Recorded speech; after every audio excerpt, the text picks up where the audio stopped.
আমরা যেহেতু আমাদের এই ট্রিপে যখন থেকে বেরিয়েছি তখন থেকে কিন্তু সেরকমভাবে কোনো খাবার আমরা খেতে পাইনি, ওই দুবার না তিনবার আমরা খেতে পেয়েছি। তাই আমরা এখন রয়েছি থানজাওলে, আর থানজাওলে আমরা নিজেরাই হোটেলে রান্না করতে ব্যস্ত হয়ে পড়েছি। সবাই কোনো না কোনোভাবে কাজ করছে। এই দেখতে পাচ্ছেন জাব্বারদা মানে ডালিমদা আর এই কামাল মামু পেঁয়াজ কাটছে। এদিকে আমাদের রায়রাদা বসে রয়েছে, একটু হেল্প করছে, আর টুকটাক করে কি ধোয়াধুয়ি করছে, লঙ্কা ধোয়াধুয়ি করছে। আর এখানে বসে রয়েছে এই যে পেঁয়াজ দেখতে পাচ্ছেন। বেসিক্যালি আমরা এখানে রান্না করব, আমাদের ভাত তো হবে আর শুধু ডিম ভাজা বা ডিম সেদ্ধ, বাস এতটাই। ওই আর লবণ দিয়ে আমরা কিন্তু খেয়ে নেব, লঙ্কা লবণ দিয়ে, বিকজ এখানকার খাবারের যে গল্প সেই গল্প কিন্তু পুরোপুরি ভিন্ন আমাদের ওই দিকের থেকে। কি বর্দা বলো, খেতে পারবে এখানকার? না, এখানে খাওয়া যাবে না। ঠিক ঠিক ঠিক। আপনারা যারা ভাবছেন এই নর্থ ইস্টে আপনারা ঘুরতে আসবেন বা এই দিকটায় ঘুরতে আসবেন, তো আপনাদের উদ্দেশ্যে বলি, আপনারা শুকনো খাবার ছাতু হোক বা চিড়ে হোক এগুলো অবশ্যই নিয়ে আসবেন, নইলে কিন্তু আপনি ভীষণ সমস্যায় পড়বেন, বিকজ এখানকার খাবার আপনি কোনোভাবেই খেতে পারবেন না। এই দেখতে পাচ্ছেন আমাদের ট্রিপের প্রত্যেকটি মেম্বার কিন্তু ব্যস্ত হয়ে পড়েছে। এই জাব্বারদাকে দেখুন, এই জাব্বারদা, চলো চলো শুরু। মামু একদিন পরে লাইভ ভাত খেতে পাবো, এরকম কেমন লাগে মামু? কেমন লাগে বাবু, কেমন লাগছে বাবু? খাইতে কেমন লাগবে? খাইতে কেমন লাগবে? খুব সুন্দর লাগবে, একদম very tasty. Very tasty, very tasty. তো সব যে থমকে আলো লাগে এদিকে কাজ করে আপনার না ভালো। ও আমাদের যে ঢাকার হোটেল, সেই হোটেলে চলছে রান্না বান্না। এই যে আচ্ছা, ওরা নিবে fried rice? Yeah, that is fried rice, plain rice. Actually, plain rice. yeah. Hello, what's your name madam? My name is Rebecca. Rebecca. Rebecca is a famous singer of Mizoram. You know? You know? Rebecca là đúng sao không? Yes, yes, yes. তুমি এগুলো জানো? হা মেলে কিছু জানি, মশা পেয়ে নিয়েছে খাবার। যাও তুমি বসে যাও, আমার সাড়ু বৈশা গালে হাত দিয়ে চিন্তিত যে কখন খেতে পাবে, কখন খেতে পাবে। সবাই আমরা খেতে ব্যস্ত। আমরা যেটা বলছিলাম যে খাবার আমরা নিজেরাই সব রান্না করেছি। ডিমের অমলেট, ডিমের অমলেট খাবে এখন। সাথে এখানকারই এক দিদিভাই আমাদের ভাত রান্না করে দিয়েছেন। এই হচ্ছে ভাত, এই ভাত, এই ডিমের অমলেট।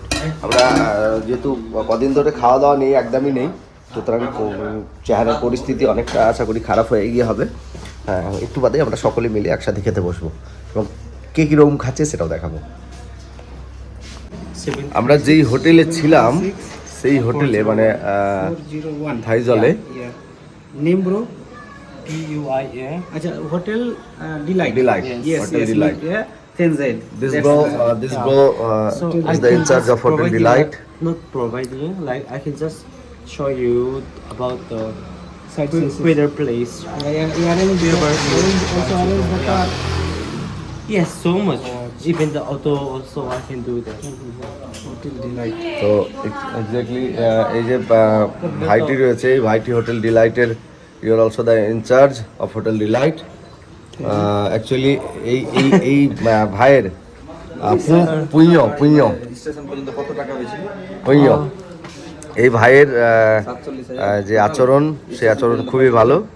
কম্পারেটিভলি আমাদের সাথে ভীষণ কোঅপারেট করেছে। What's the name of this place, bro? Hotel Delight, sir. Hotel Delight. No. This area. Tenzol. থাইনজল। এই ব্রাদার হচ্ছে থাইনজলের হোটেল ডিলাইটের ম্যানেজার। আপনারা যারা ভাবছেন যে এই থাইনজলে আসবেন এবং এই যে ওয়াটারফল আমরা যা যা দেখে আসলাম আপনারা দেখবেন, তাহলে হোটেল ডিলাইটের আমি কন্ট্যাক্ট নাম্বার ডেসক্রিপশনে দিয়ে দিচ্ছি, আপনারা এই ব্রাদারের সাথে যোগাযোগ করতে পারেন। ব্রাদার ভীষণ cooperative and kind hearted and helpful. আমাদেরকে যথেষ্ট হেল্প করেছে। We are also heartily grateful. Okay, thank you.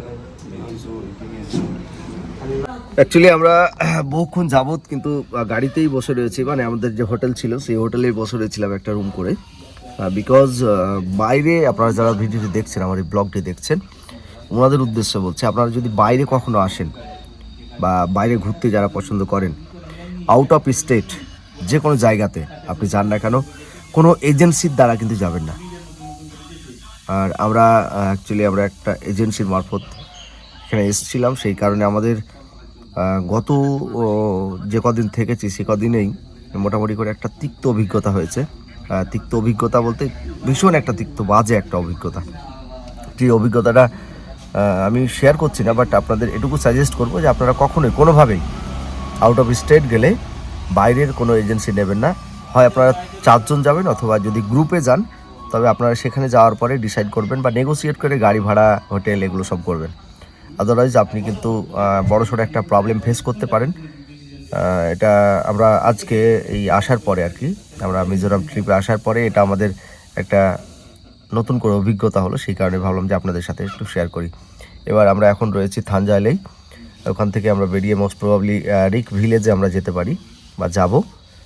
এখন ঘড়িতে আনুমানিক 6:40 বাজে, ঘড়িতে 6:40 বাজে। রিক ভিলেজ পৌঁছাতে আমাদের অনেকটাই সময় লেগে যাবে, মোস্ট প্রবাবলি 12টার কাছাকাছি হয়ে যাবে, 11টা বেজেই যাবে নিশ্চিত রূপে। তো সেখানে গিয়ে আমরা যাওয়ার পরে সেখানে আগামীকালকে যে ভোরবেলার যে সানরাইজের যে দৃশ্য এবং সানসেটের দৃশ্য সেটাই দেখানোর জন্য বা ছুটে চলেছি আমরা সেই রিক ভিলেজে। তো আপনারা সাথে থাকছেন, এটুকু আমার খুব ভালো লাগছে যে আপনারা আমার ভিডিও দেখছেন, আমাকে অলওয়েজ সাপোর্ট করেছেন। আশা করি ইন ফিউচার আপনারা এর থেকেও বেশি আরও আপনাদের সাপোর্ট পাবো, ভালোবাসা পাবো, এটুকু আমার দৃঢ় বিশ্বাস। আর আপনারা আমার ভিডিওগুলো কেমন লাগছে অবশ্যই কমেন্টস করে জানাবেন যে আমার ভিডিওগুলো আপনাদের কেমন লাগে। আপনাদের একটা কমেন্ট, একটা লাইক অনেকটা ইন্সপায়ার করে আমাকে, অনেক কিছু ভালো ভালো কিছু করতে আরও উৎসাহ করবে আমাকে নিশ্চিত রূপে। সুতরাং আমরা এখন যাচ্ছি রিক ভিলেজের উদ্দেশ্যে, গাড়িতেই বসে রয়েছে, সবাই কিন্তু বসে পড়েছে, বাট ড্রাইভারদা একটু অন্য কারণে বাইরে আছে, ঠিক আছে। আর ওই আরেকটি গাড়িও রেডি হয়ে গেছে আমাদের। সো আপনারা সাথে থাকুন, চলুন আমি দেখাচ্ছি রিক ভিলেজে কী কী হচ্ছে বা ওখানে আমরা কটার সময় পৌঁছাচ্ছি।